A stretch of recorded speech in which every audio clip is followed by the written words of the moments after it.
हाय दोस्तों, कैसे हैं आप सभी। मैं डॉक्टर अनव्यास फिर से अपने यूट्यूब चैनल पर आप सभी का स्वागत कर रहा हूं और आशा कर रहा हूं सभी ठीक है, मस्त एंजॉय कर रहे हैं। स्ट्रेटेजिक मैनेजमेंट का सब्जेक्ट चल रहा है, 8 मोस्ट इंपोर्टेंट क्वेश्चन चल रहा है और अपनी सीरीज आगे बढ़ाते हैं। ये क्वेश्चन क्या है, बड़ा इंटरेस्टिंग क्वेश्चन है। यहाँ पर अपन से पूछा गया है, क्या पूछा गया है पहले समझिए। कॉम्पिटिटिव स्ट्रेटेजी बताइए कि कॉस्ट लीडरशिप और डिफरेंशिएशन फोकस क्या होता है। तो क्वेश्चन केवल इतना ही है, ये आगे का तो कुछ आएगा ही नहीं एग्जाम के अंदर। केवल यही पूछा जाएगा कि कॉम्पिटिटिव स्ट्रेटेजी को एक्सप्लेन करिए। क्या बोलेगा, कॉम्पिटिटिव स्ट्रेटेजी एक्सप्लेन करिए with the cost focus, differentiate focus. तो जब भी हम किसी से कंपटीशन कर रहे होते हैं, यानी कि हमारी कंपनी दूसरी कंपनी से कंपटीशन कर रही होती है, तो डिफरेंट डिफरेंट स्ट्रेटेजीज अपनाती है। उसी में कॉस्ट फोकस और डिफरेंशिएशन फोकस की एक स्ट्रेटेजी है, उसकी मैट्रिक्स मिलती है और उससे हम ये पता कर सकते हैं कि उसको हम एडॉप्ट करके हमारी कंपनी को आगे बढ़ा सकते हैं, हमारी कंपनी को कॉम्पिटिटिव एडवांटेज दे सकते हैं, ग्रोथ दे सकते हैं। तो ये क्या कहने का कोशिश कर रही है, पहली स्ट्रेटेजी में आ जाते हैं अपन। पहली स्ट्रेटेजी कह रही है कॉम्पिटिटिव एडवांटेज के लिए, और यहाँ पे मार्केट स्कोप। अगर मार्केट स्कोप में मैं एंटर हो रहा हूं, देखिएगा मार्केट स्कोप में मैं क्या कर रहा हूं, एंटर हो रहा हूं। ठीक है, मार्केट स्कोप में मैं एंटर हो रहा हूं और कॉम्पिटिटिव एडवांटेज में मेरे को पहला चाहिए कॉस्ट। तो पहला आएगा कॉस्ट लीडरशिप। कॉस्ट लीडरशिप का मतलब है कि पूरे मार्केट के अंदर, पूरे मार्केट में सारे प्रोडक्ट हमसे सस्ते किसी के पास नहीं है। लाइक जियो ने क्या करा था, स्टार्ट में आते ही जीरो कॉस्ट कर दी थी। इससे क्या होता है, मार्केट पूरा तबाह हो जाता है। मार्केट क्या हो जाता है, पूरा का पूरा तबाह हो जाता है, मार्केट डिस्टर्ब हो जाता है। इसको डिस्टर्बेंस की एक्टिविटी बोलते हैं, जो कहीं कहीं इलीगल बोला गया। लेकिन जियो ने स्टार्टिंग में, क्योंकि सब रिलायंस के खिलाफ में, वो एयरटेल, वोडाफोन, आइडिया सब गए थे भैया ट्राई के पास, भैया बचा लो, ये 0 रुपए में बेच रहा है, हमारी दुकानें बंद हो रही है, ये 0 रुपए में बेच रहा है। जब तक ट्राई फैसला करती है, 1 ईयरिंग 2 ईयरिंग 1.5 साल निकल गया और तब तक पूरा जियो ने खेल कर दिया था। और ये होती है कॉस्ट लीडरशिप। इसके अंदर हम पूरे मार्केट के अंदर सारे हमारे जितने भी एंटायर प्रोडक्ट्स होते हैं, लाइक उनकी वॉइस थी, लाइक उनका डेटा था, लाइक उनका 4G नेटवर्क था, सब में उनकी सबसे बेस्ट कॉस्ट देते हैं। तो उसको क्या करते हैं, डिस्टर्ब करते हैं। ये एंट्री इन द मार्केट, जब हमारे पास ह्यूज कैपिटल होती है। जियो आया था 50,000 करोड़ रुपए के, सबसे इंडिया का जो सबसे बड़ा स्टार्टअप था वो जियो ही था। 50,000 करोड़ रुपए के साथ स्टार्टअप हुआ था। तो ये कॉस्ट लीडरशिप है। जब हम क्या कर रहे होते हैं, एंट्री कर रहे होते हैं। जब मार्केट में आ गए और उसको तोड़ना है हमको, मार्केट आ गए हैं, थोड़ा एंट्री का बात भी हो रही है लेकिन उसको तोड़ना है, तब हम किसी पर्टिकुलर प्रोडक्ट के ऊपर कॉस्ट कम रखते हैं। जब हम किसी कॉस्ट फोकस का मतलब है कि किसी 1 या 2 या 3 किसी प्रोडक्ट लाइन के ऊपर हमने कॉस्ट कम कर रखी है, बाकी सारे प्रोडक्ट के ऊपर हमारी कॉस्ट जो है वो मार्केट के इक्वल है।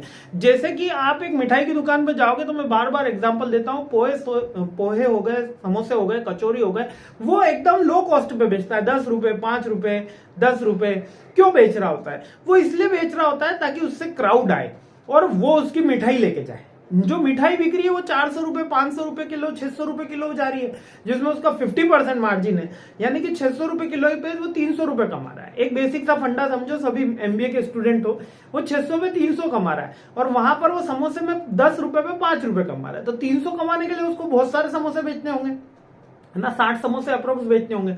वहां तो 1 किलो मिठाई पे वो 300 कमा रहा है। तो क्यों ना मिठाई करी जाए, पोहे नहीं बेचे जाए। मिठाई का बिजनेस बढ़ाया जा सकता है, लेकिन वो पोहे भी रखता है, कचौरी भी रखता है, समोसे भी रखता है, अदर और भी फलार के आइटम रखता है। वो इसलिए रखता है ताकि क्राउड आए। तो कॉस्ट लीडरशिप, जो कॉस्ट फोकस के ऊपर बात होती है, तब ये बात होती है कि आपका कुछ प्रोडक्ट जो रहे वो क्राउड की अट्रैक्टिवनेस के लिए रहे। इसलिए आप कभी बिग बाजार जाओगे, डी मार्ट जाओगे, वहां पर जो एफएमसीजी के प्रोडक्ट है उन पे कॉस्ट हमेशा ही कम मिलेगी। लाइक कि चीनी हो गई, दालें हो गई, आटा हो गया, इस पे कॉस्ट मार्केट से कम मिलेगी ताकि कस्टमर आएगा। क्योंकि एफएमसीजी की रिक्वायरमेंट सबको है, सबको वॉशिंग मशीन, टीवी, फ्रिज नहीं खरीदना, सबको शर्ट नहीं खरीदनी, लेकिन एफएमसीजी के प्रोडक्ट हर किसी को खरीद। तो क्राउड की अट्रैक्टिवनेस के लिए वो कॉस्ट फोकस रखते हैं कुछ प्रोडक्ट के ऊपर, है ना। और कॉस्ट लीडरशिप के अंदर तो हमसे मार्केट में सस्ता कोई नहीं बेच सकता।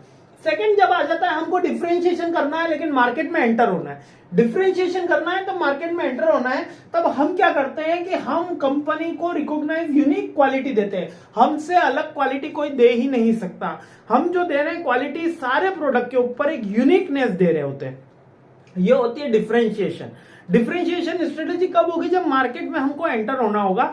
ये कब करेंगे, जब मार्केट में एंटर हो रहे हैं लेकिन हमको प्राइस कम नहीं करनी है, क्योंकि हमको प्राइस नहीं बेच सकते, हमारा कॉस्ट ज्यादा ही रहने वाला है। तब हम क्या करेंगे, हमारे प्रोडक्ट की जो क्वालिटी एश्योरेंस देंगे वो हाई देंगे। लाइक कि जब भी एप्पल कोई नया फोन लॉन्च कर रहा होता है तो उसकी प्राइस तो हाई रखता है, लेकिन उसके इतने एक्स्ट्रा एड ऑन फीचर्स देता है कि जो मार्केट में अवेलेबल नहीं होते दूर दूर तक। तो ये कहलाता है डिफरेंशिएशन। आई होप ये बात समझ में आ गई। टेस्ला में, ईवी में भी सेम फीचर्स हैं कि जो उनके पास फीचर्स हैं वो कहीं पे और दूसरी जगह नहीं मिल पाते। नेक्स्ट आ जाता है डिफरेंशिएशन फोकस। जब हम मार्केट में एंटर तो हो गए, लेकिन उसको सेगमेंट करना है, हमको तोड़ना है, तो हम कुछ प्रोडक्ट को यूनिक दे देते हैं। नॉर्मल प्रोडक्ट तो हमारे सिमिलर चल रहे हैं, लेकिन कुछ प्रोडक्ट को हमने यूनिक बना दिया, तो वो कहलाता है डिफरेंशिएशन फोकस। जैसे कॉस्ट के अंदर हमने कुछ प्रोडक्ट की कॉस्ट सबसे कम करी थी, डिफरेंशिएशन फोकस में हम कुछ प्रोडक्ट को जो किसी मार्केट की स्पेसिफिकल कैटेगरी में है वो हमारे पास ही अवेलेबल है, वो किसी के पास अवेलेबल नहीं है। लाइक कि एक कंपनी है IFB करके, आप गूगल कीजिएगा, IFB करके एक कंपनी है, बड़ी अच्छी कंपनी है, मतलब ओल्डेस्ट कंपनी, इंडिया का ब्रांड मेरे को शायद है।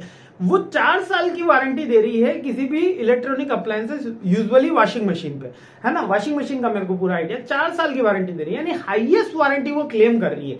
अब है तो छोटी सी चीज, यहां पर उन्होंने डिफरेंशिएशन फोकस कर रखा है। वो डिफरेंशिएशन फोकस से क्या मतलब है कि उन्होंने कुछ प्रोडक्ट के ऊपर एक हाईएस्ट वारंटी देने से कस्टमर अट्रैक्ट हो रहा है। जब हम सारे प्रोडक्ट, उनकी वॉशिंग मशीन में भी कपड़े धुल रहे हैं, बॉश में भी धुल रहे हैं, वर्लपूल में भी धुल रहे हैं, सैमसंग में भी धुल रहे हैं, उनके पास भी स्टीम 12, इनके पास भी 12 स्टीम, 12 प्रोग्राम, 16 प्रोग्राम, 18 प्रोग्राम, सारे प्रोग्राम है। लेकिन इसमें क्या है, वारंटी ज्यादा दे रहे हैं।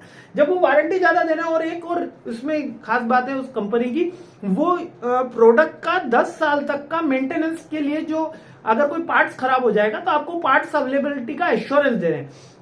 यूजुअली क्या होता है कि 6-7 साल बाद जो मशीन होती है उसके पार्ट्स मार्केट में अवेलेबल नहीं होते।